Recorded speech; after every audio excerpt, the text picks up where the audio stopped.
All right, strap in, everybody. Today we're going deep on something really strange, the Dancing Plague of 1518. Just picture it: Strasbourg, France, summertime, hot, marketplace is totally packed. Then suddenly people just start dancing in the street, like crazy, nonstop.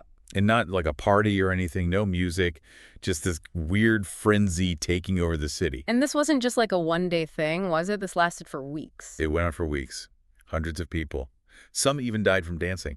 Okay, so before we get into all that, I need to know who kicked this whole thing off. Like, who was the first dancer? It all started with a woman named Frau Trofea.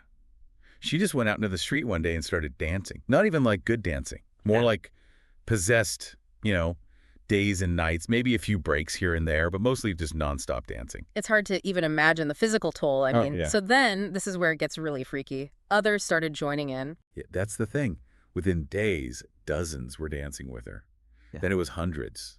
And they weren't happy or anything, like they were in a trance or something. Some were even crying out like they were in pain. See, this is where my brain starts to melt down a little. Like, we've all been to concerts or whatever where you can't help but move to the music. But this sounds totally different, almost scary. Yeah, it was definitely not a fun time. And people were getting hurt. Like I said, some died. Dancing for days on end, it leads to exhaustion. Then heart attacks, strokes. It was a full-blown medical crisis right there on the street. So, what did people do? Like, did they call for a doctor, a priest? What do you even do with something like this? You'd think they'd try to stop it, right? But actually, their first move was to encourage more dancing. What? Seriously? Yeah. The doctors at the time thought it was some kind of fever. They figured people needed to sweat it out. So they thought the cure for dangerous dancing was more dancing. I know, it sounds crazy now. But they actually built stages and hired musicians. Even had these strongmen to hold up the dancers when they got too tired. Wow. Talk about a recipe for disaster. Did they think everyone would just collapse from exhaustion eventually? I guess they were hoping it would just run its course somehow. Yeah. It shows how even good intentions can go wrong when you don't really understand what's going on. Okay, so this dance it out plan obviously backfired. Then what? Right. So things got worse and worse. Finally, the city council decided to try something else. They banned music and dancing, started holding church services, and they even organized pilgrimages to this shrine of St. Vitus. St. Vitus. Isn't he the patron saint of dancers? Yeah, kind of ironic, right? So they went from encouraging dancing to basically praying for it to stop. What a change. Well, back then, religion was a big part of everything. When people didn't understand something, they looked for supernatural explanations. Makes sense. So we've got hundreds of people dancing out of control. Authorities are freaking out. But the biggest question is, why? What could make something like this happen? That is the million-dollar question. And it's one that still puzzles people today. There's no easy answer. But there are some pretty interesting theories. We could start with mass hysteria. Have you heard of that? Yeah, isn't that like when a bunch of people kind of freak out together? Right. It happens when people are under a lot of stress. And 1518 was a rough time. Famine, disease, political instability. Sometimes that stress can come out in weird physical ways like this dancing. It can even be contagious like a yawn. So it's like all the problems of the time just boiled over into this mass dance party. Pretty much. And it's not just a guess. There were other dancing manias in Europe that also happened during times of crisis, like in 1374. It's almost like this dancing was a way for people to let out all that pent-up anxiety. Interesting. But could there be a more physical explanation? Did they eat something that made them do this? That's the ergot poisoning theory. Ergot is a fungus that grows on rye, which was a main food back then. It has this chemical in it that can cause hallucinations, convulsions, even uncontrollable movements. So maybe they all got food poisoning and it turned them into dancers. It's possible, but there's a catch. Some historians say the symptoms of ergot poisoning don't really match what happened in Strasbourg. We know a lot about what ergot does to the body, and the details of the dancing plague don't really fit. Okay, so we've got mass hysteria, maybe bad bread. What else? Well, there's another theory we have to consider. It has to do with religion. Remember St. Vitus? That dancer saint. Right. Back then, people really believed in curses and stuff. Yeah. Imagine you're convinced you've been cursed to dance, and then you see everyone else doing it. It's easy to see how that fear could spread and make things worse. Like a self-fulfilling prophecy. Exactly. It's like all these different theories are woven together, right? Yeah, totally. It's getting more and more complicated. It is. And we also can't forget about the culture at the time. Like, these dancing manias weren't totally unheard of in Europe back then, almost like it was. Yeah. An accepted way to deal with stress, even though it seems totally bizarre now. So it's not just what's going on in people's heads, it's also about the whole society. What was normal back then is different from today. Exactly. What we think is normal is shaped by the times we live in. And that makes it even harder to understand something like the dancing plague from so long ago. Okay, so far we've got mass hysteria, possibly bad bread, and religious fervor. Any other contenders? Well, there's one more theory, but it doesn't quite explain everything. Some researchers think the dancing could have been a symptom of a neurological disorder called Sydenham's chorea. Siddons Korea. What's that? It's a condition that can cause involuntary movements. So maybe they were actually sick and it wasn't just a psychological thing? Maybe. But usually, this condition only affects individuals, not whole communities. So it doesn't really explain why so many people started dancing at the same time. So what you're saying is we might never know for sure what caused the dancing plague. It looks that way. It could have been a whole bunch of things working together, you know? Psychological, social, even biological. Right. It was a complex event. To really get it, we need to dig a little deeper into each of these theories, see how they hold up to the evidence. All right, well, I'm definitely hooked. Let's keep going. You know, the Strasbourg case, it wasn't the only time something like this happened. There are records of these dancing plagues throughout history. One that stands out is from 1374. It went through a bunch of towns along the Rhine River. Hold on, so this dancing thing wasn't just a one-off, there are more. How similar was this other one to what happened in Strasbourg? There are some really interesting connections. In both cases, you had all these people dancing like crazy, couldn't stop, and both times people were saying it was because of supernatural stuff. Curses, demons, that kind of thing. So it's like this idea that fear could actually make the dancing spread. It happened in both cases. Yeah. It really shows you how powerful beliefs can be, especially when times are tough and people are scared. Makes sense. But were there any differences between the two? Oh, yeah, definitely. For one, the one in 1374 was way more widespread, Okay. covered a much bigger area.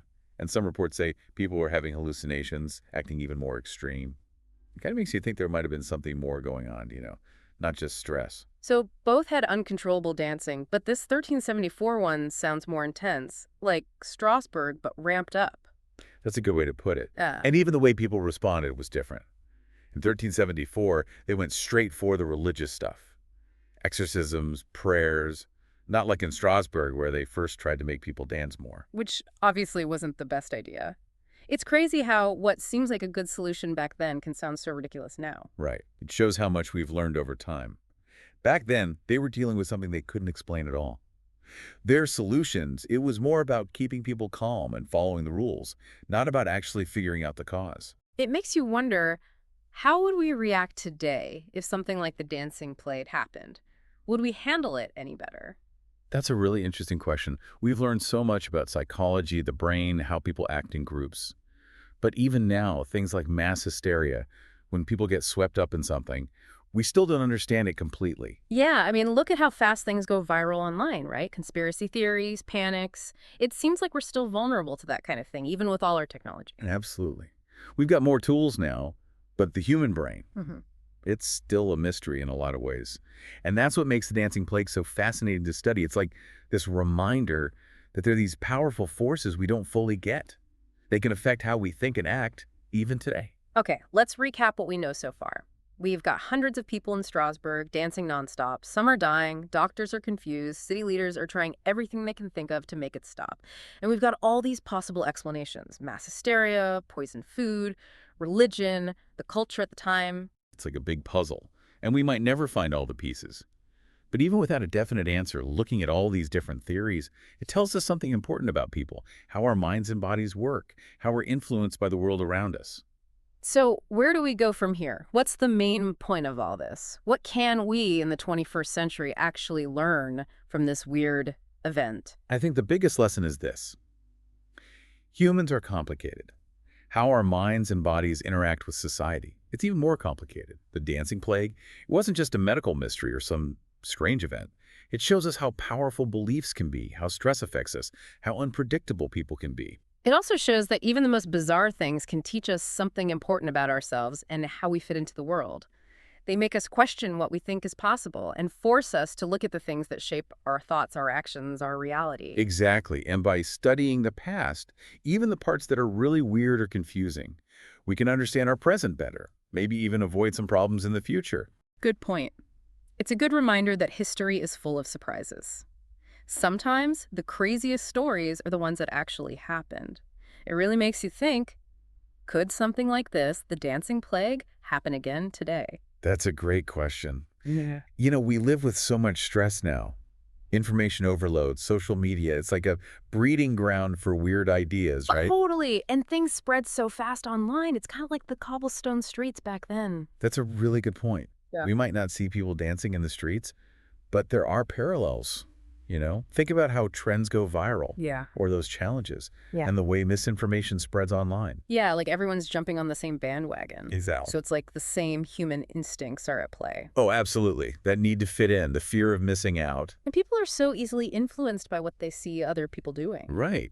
Those are age-old patterns of behavior. They're just showing up in new ways now. So in a way, the dancing plague, it's like a warning from the past. Even with all our knowledge and technology, we're still vulnerable to those mass psychology things. Yeah, I think that's a really important takeaway. The dancing plague. Hmm. It wasn't just some random event. It tells us something about human nature. We have these vulnerabilities. They can be triggered by anxiety, by what we believe, by the people around us. And that's even more important now because of how connected everything is. Exactly. Information, misinformation. It spreads so fast. But what can we do about it? How can we protect ourselves from getting caught up in that kind of mass hysteria? Well, I think the most important thing is critical thinking.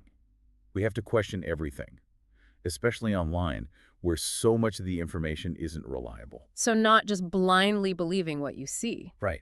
And we need to be aware of our own biases, Mm. how our emotions can affect what we believe. Because it's easy to get swept up in something if you're not careful. Exactly. So do your research, look at different perspectives, Yeah. and don't be afraid to ask questions. Don't just follow the crowd. Right. And talk to people. Real conversations where you can really listen to each other. That's important too. Face to face is always better, right? It can be. It helps us build real connections, understand different viewpoints. And that makes us less likely to fall for those echo chamber things. Exactly. Yeah. So yeah, the dancing plague, it might seem like this weird random thing from the past, but it teaches us some really important lessons about how to navigate the world today. It's like a reminder that critical thinking, a bit of skepticism, and real human connection, those are our best defenses. Couldn't have said it better myself. Yeah. So next time you're online and you see something that makes you go, huh, remember the dancing plague. Remember to think critically, to check your sources, and to talk to people. Good advice. Well, I think we've covered a lot of ground today. Thanks for sharing your expertise. My pleasure. It was a fascinating discussion. And thanks to everyone listening. We'll be back next time with another deep dive into a listener-submitted topic, so keep those suggestions coming. Until then, stay curious, stay informed, and try not to break into any spontaneous dance frenzies out there.